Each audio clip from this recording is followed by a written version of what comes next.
Hey Rovers, it's Monday, May 6th. I said I'd be underway today, but we had a washout all weekends with a lot of rain and a lot of wind. But I will be underway tomorrow, so today we're going to bend the sail on. As you can see, the sail is not bent on the mast yet, and I'll be doing that. I'll be doing that this morning. There's a few other little jobs I'll get done as well, and the winds are really light. That's exactly the kind of weather that we need to put the sail on.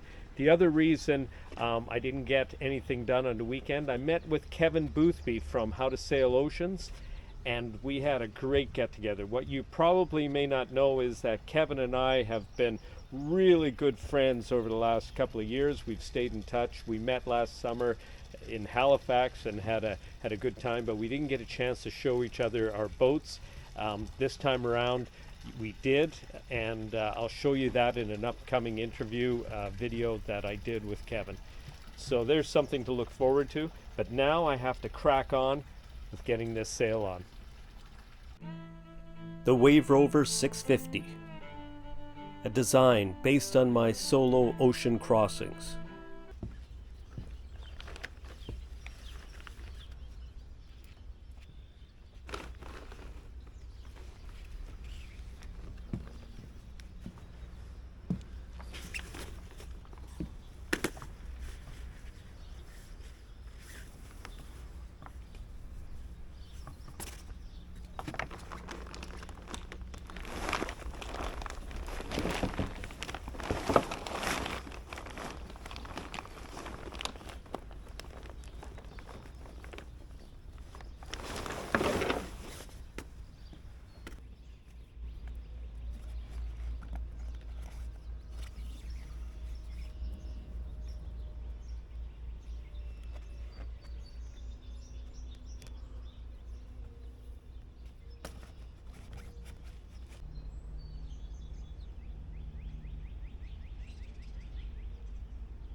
Well, the easiest thing about a junk rig, of course, is reefing the sail, setting the sail, and just generally sailing with a junk rig.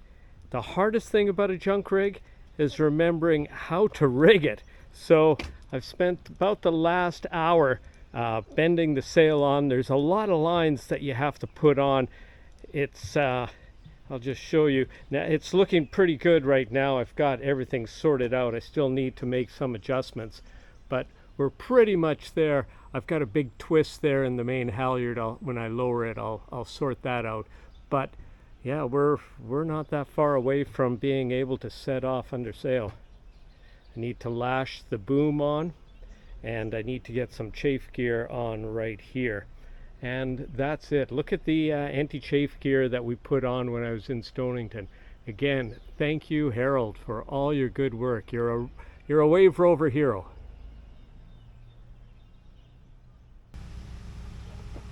Sometimes you hear the geese squawking and there doesn't appear to be any reason, and then you realize there's a serpent in the boatyard.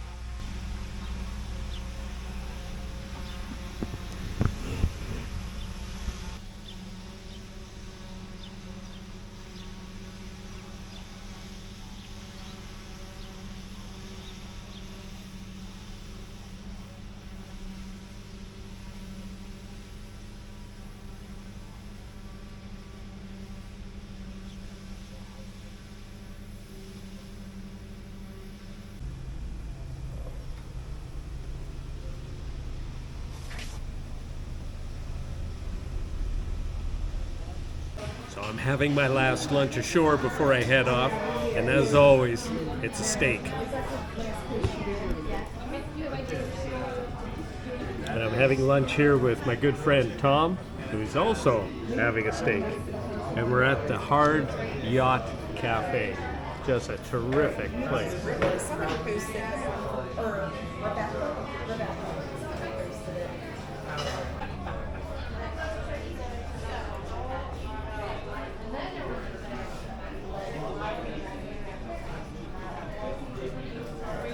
Alan, they're looking at you like you're nuts.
Last one. Hey Rovers, it's Tuesday, May 7th.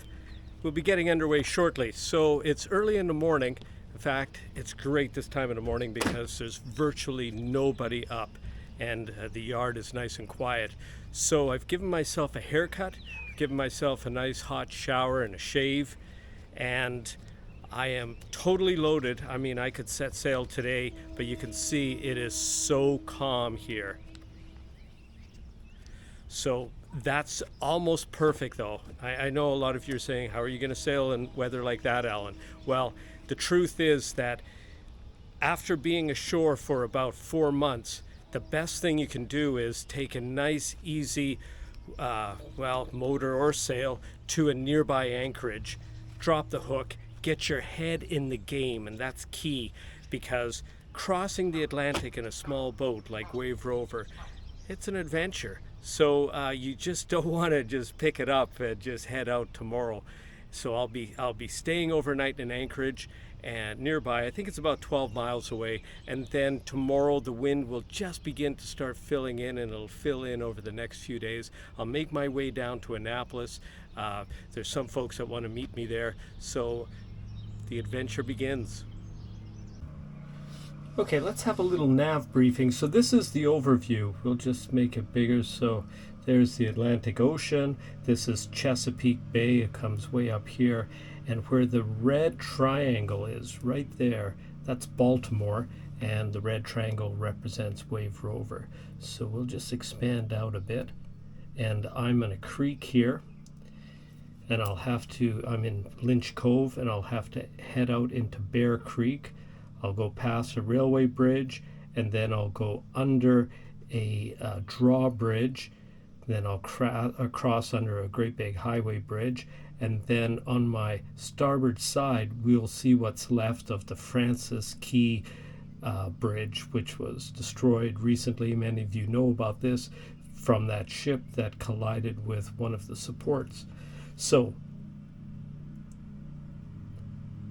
after we clear this area, we'll head out into this river, the Patapsco River, and then we'll be into the bay. Once we get into the bay, we'll round this corner down here, and we'll head right like this. We'll come around here, we'll go around this headland into the Magathie River, and then come around and into a little anchorage, probably right there. So let me just open that up a bit.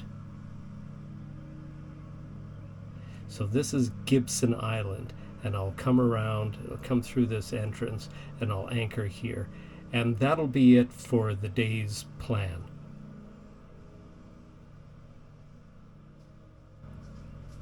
So it's not a great distance that we'll be covering. It'll be approximately 12 miles.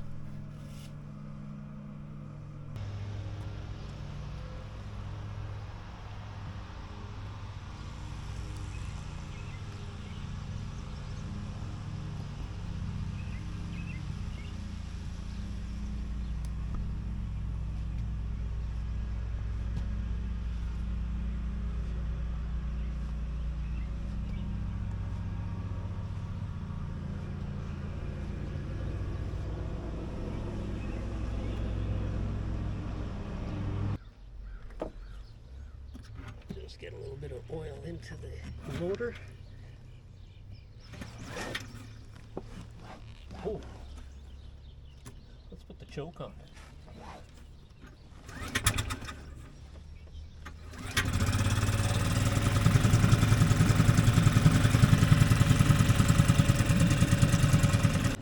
All right, Andy and Tom, thanks for coming down. Seeing him off. Here he goes for the next adventure to Annapolis. Thanks, Andy. I'll be seeing Andy probably in about 24 hours in Annapolis. And you'll see me in about 9 months. Maybe. Annapolis isn't that far away, Tom. Thanks very much, guys. Take care, Alan. Thanks very much, guys.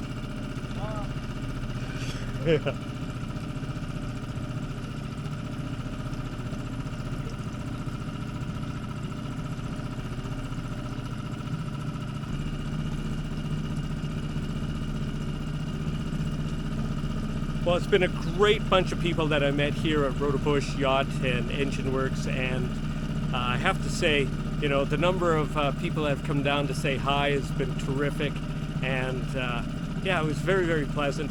I'm leaving today, as I said. It's almost like glass out here, but I have to get going, and it's a nice day to get going.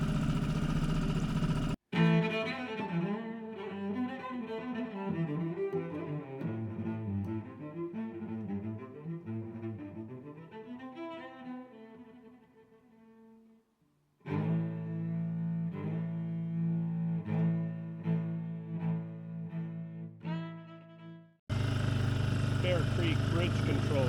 Bear Creek Bridge Control. This is the sailing vessel Wave Rover. Wave Rover on 1-3. Over.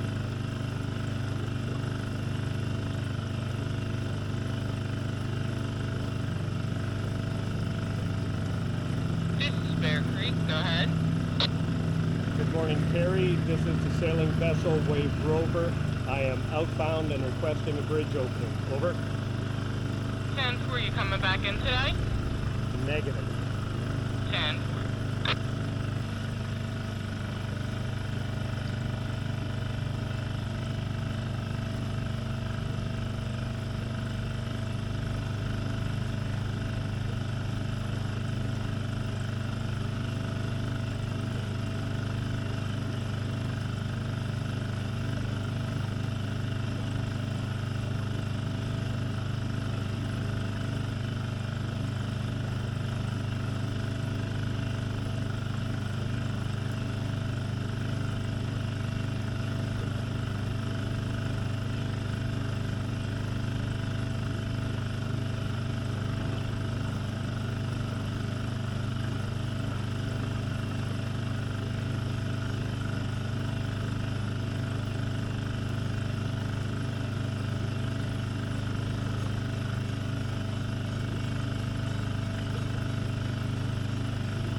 What's left of the Francis Scott Key Bridge.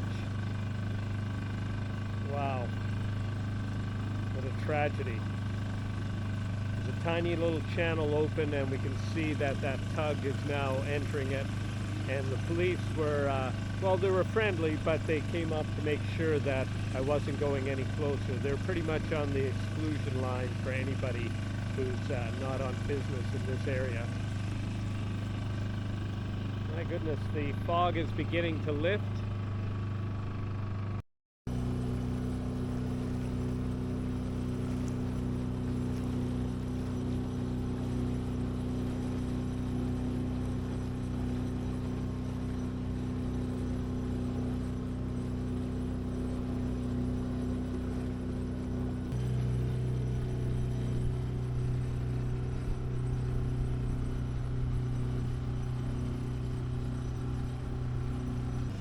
Well, Rovers, we'll pick this up in the next video. As always, thanks for watching, and forge your own adventure.